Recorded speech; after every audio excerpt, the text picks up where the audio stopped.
joined by Major Mohammed Ali Shah, who is a defense expert. Sir, this arms and ammunition recovery has been made in Nagaland. An attempt to smuggle weapons into Manipur has been foiled. Security forces are on alert. Do you think what has taken place is evidence that there are deliberate attempts to stoke violence and, escalate the violence in Manipur at this point of time from outside forces? Right. Firstly, I would like to commend the Assam Rifles, my former force, for doing a commendable job and catching this cache in Kohima and the Kohima battalion. In fact, I was part of the Kohima battalion when I was there. And we have caught a whole lot of, I can't even tell you, contraband to counterfeit notes to, we've caught all kinds of things over there. And I know exactly how, the intricacies, how it operates.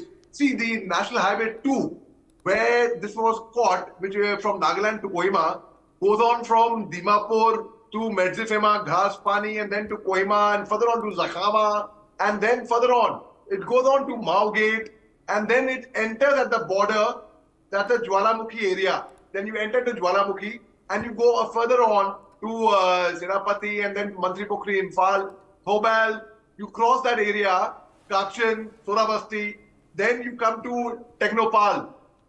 Before Technopal is Palel, and then More, and then there's Tamu on the Burma side, on the Myanmar side. Now, this is actually indeed very, very alarming because these kind of things, Nagaland, there's a ceasefire with the NSCN, Isaac Moiwal, NSCN Haflang, there's a ceasefire. So many times the insurgent groups from Manipur used to come to Nagaland for rest and recoup because there was ceasefire there. Now, when arms are being caught over there, obviously, the underground factions have joined the protesters, have joined the arsenals, have joined the people who were and from both the sides. I'm not talking about only Maiti community or Kuki tribe. The underground factions, which were not, like there is a SU, that is a suspension of operation of 2008. Certain underground factions, I will not talk about the community and tribe, though I have intricate knowledge about them, I have lived with them. But because I want to be very, very impartial without citing anyone. Now, the very fact is, these people over there, the underground factions which were there, be it in ceasefire, be it not in ceasefire, they are somewhere, obviously, the tribal affinity and the ethnic culture of the community, it is such, it's very, very strong. It is like really strong. So, some people over there joined them, so a lot of arms are coming there.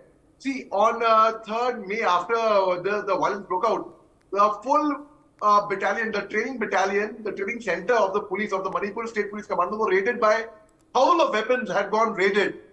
Now, the very fact, then we got to know that they were smuggling happening from Myanmar, weapons were being smuggled from there, and now we later say it's a Nagaland angle. So, most certainly, there's something which, and I think Assam Rifles is going to curb them. People, they are really scared of the army and the Assam Rifles. Let me tell this to you. People over there, the insurgents I'm talking about. Now, regarding the protesters, they are own people. But at the same time, the protesters must understand they should not go to violence, arsons, and, and damaging property of people. It is unfair. It is really unfair. Would anyone like those arsoners, their homes to be damaged that way? No, they would not want. Everybody wants to rest and relax and go to sleep in peace at night without the fear of the danger lurking over their heads. So, two wrongs do not make a right. And this thing is just going on and on. There's no end to it. There's just no end to it, and it perturbs me no end completely. So, acting on specific inputs with the Assam Rifles, a joint operation of the Assam Rifles and the Nagaland police, the Kohima police in fact, they carried out at 2 a.m. They went on Monday. That's the information I've got. So when they got a specific input about these arms, they caught them straight away. Now, the very fact is a normal civilian with an arm becomes an insurgent. Basically, the orders were earlier when I was serving there, anyone with a weapon is an insurgent, simple as that. So they were underground faction. That time, there were no, these ethnic problems had not, they used to be there, but not like, long time earlier, they were Nagas and Kukis were clashing. Now they are Maites and Kukis which are clashing. So the fact is, any person, any innocent person with a weapon is no more innocent. Ultimately, it is, these arsenals have got like heavy equipment, be it motors, be it, they've got very advanced equipment and they've been supplied to them deliberately. By who? By the underground faction, by the anti-social elements, in fact. So my urge to the people, the peaceful protesters who claim themselves to be, please do not get carried away. Please do not get carried away by people who would go ahead and supply arms, because at the end of the day, it'll be a third-party external agency who would be watching the fun. And regarding Kohima, well, the Angami tribe is very much prevalent there, who celebrates Sakrani. I have celebrated Sakrani with them many a times, and I am glad that specific input, it shows the information of the Assam Rifles that their sources, their informers are very much in order.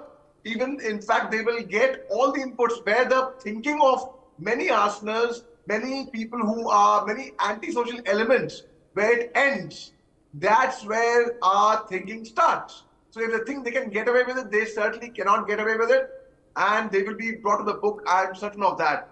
So once again, I take this opportunity to commend the Assam Rifles, and specifically it all comes from the top, they say. The Director General of Assam Rifles, Lieutenant Pradeep Nair, who is doing a commendable job on ground over there. All right, Major Shah.